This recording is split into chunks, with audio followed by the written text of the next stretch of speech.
ये कहानी है जॉन टाइटोर की, जो कि एक ऐसा इंसान है जो कि कहता है कि वो साल 2036 से आया है। ऐसे अमेजिंग थ्रिल के लिए रेडी हो जाइए। नवंबर 2, 2000 इंटरनेट के फोरम में एक अजीब सा वाकया रिकॉर्ड हुआ, यानी कि इंटरनेट पर एक नया मेंबर ज्वाइन हुआ और उसका नाम था जॉन टाइटोर। और उसने अपने अकाउंट पे ये पोस्ट किया, हेलो दोस्तों, मैं एक टाइम ट्रेवलर हूँ, यानी कि एक समय यात्री हूँ और मैं साल 2036 से आया हूँ। मैं साल 1975 में गया था एक IMB कंप्यूटर लेने, जो कि है 5100, क्योंकि साल 2036 में मेरी टीम को उस कंप्यूटर की ज़रूरत पड़ी। और 1975 से 2036 में वापस जाते समय मैं साल 2000 में रुक गया हूँ, क्योंकि मुझे देखना है पास्ट कैसा था और Y2K नाम की एक कंप्यूटर प्रॉब्लम को भी मुझे देखना था। और इस मैसेज ने पूरे इंटरनेट को हिला कर रख दिया था और बहुत से लोगों का ये भी कहना था कि ये कोई फेक आदमी है और अपने अटेंशन पाने के लिए और पॉपुलर होने के लिए ऐसी फेक न्यूज दे रहा है। ज्यादातर लोगों ने तो इसे सीरियसली नहीं लिया, लेकिन फिर भी बहुत से लोगों ने उसकी पोस्ट का रिप्लाई करते हुए ये कहा, अगर तुम सच बोल रहे हो तो इसका कोई प्रूफ दो हमें। और उसके बाद जो उस टाइम ट्रेवलर ने भेजा, उसने सबके होश उड़ा दिए। उसने उस टाइम मशीन की फोटो डाली जिससे वो आया था, उसका एक डिजाइन डाला और यहाँ तक कि उस टाइम मशीन के एक्चुअल फोटोज को भी पोस्ट किया।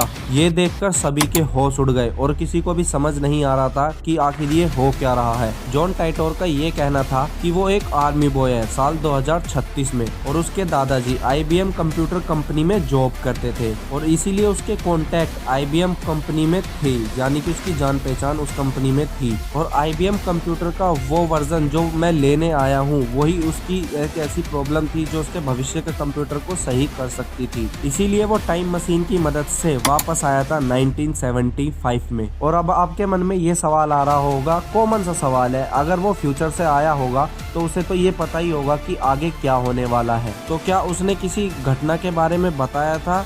जी हाँ, यही तो अजीब बात है। उसने कुछ नहीं, उसने बहुत कुछ बताया था। जॉन टाइटोर ने एक पोस्ट किया था और उसने उसमें कहा था कि पेरू में एक बहुत बड़ी अर्थक्वेक आने वाली है। और गेस व्हाट, उसके उस पोस्ट के डालने के बाद कुछ महीने बाद ही 23 जून 2002 में एक बहुत ही बड़ा अर्थक्वेक आया था पेरू में। जी हाँ, और उसने हमें ये भी सजेशन दिया था कि तुम लोग स्पेस शटल ओवरहीटिंग की प्रॉब्लम को जल्दी से सॉल्व कर लो, नहीं तो भविष्य में बहुत बड़ा हादसा हो जाएगा। और गेस व्हाट, इस पोस्ट के बाद 21 फरवरी 2003 में हमें ये बड़ी घटना देखने को मिली भी।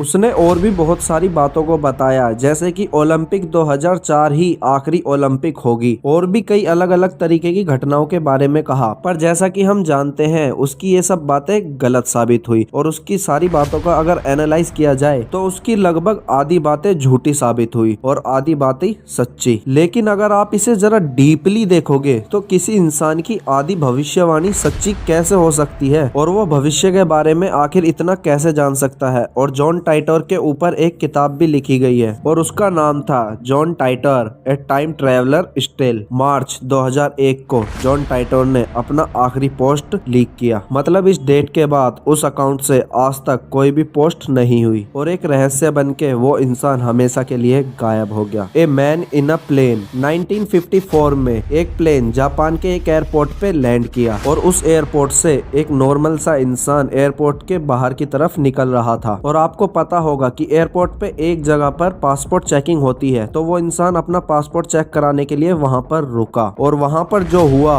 वो कुछ ज्यादा ही अजीब था। वो इंसान एक बिजनेसमैन की तरह लग रहा था और ऐसा प्रतीत हो रहा था कि वो अपनी बिजनेस ट्रिप पर है। बट जब उसका पासपोर्ट चेक किया गया तो उसके पासपोर्ट में जो उसकी कंट्री थी वो यूरोप के एक टोरेट नाम के जगह की थी। लेकिन क्या आप जानते हो, टोरेट नाम की कोई जगह असल में एग्जिस्ट करती ही नहीं है। शुरू में एयरपोर्ट की अथॉरिटी को लगा कि ये कोई पासपोर्ट की मिसप्रिंटिंग है, लेकिन कुछ देर में उस इंसान ने ही अपने मुंह से कह डाला कि नहीं, कोई गलती नहीं है, मैं टोरेट का ही रहने वाला हूँ। और तुम लोग भला ये कैसे कह सकते हो कि टोरेट नाम की कोई जगह एग्जिस्ट ही नहीं करती? मेरा देश तो हजारों सालों से यूरोप में ही है और टोरेट से जापान के लिए ये मेरी कोई पहली ट्रिप नहीं है। अगर आपको इस वीडियो का पार्ट 2 भी चाहिए तो मुझे कमेंट में पार्ट 2 जरूर लिखना। और हाँ, इस वीडियो को लाइक और चैनल को सब्सक्राइब जरूर कर लेना। Thank you for watching my video guys.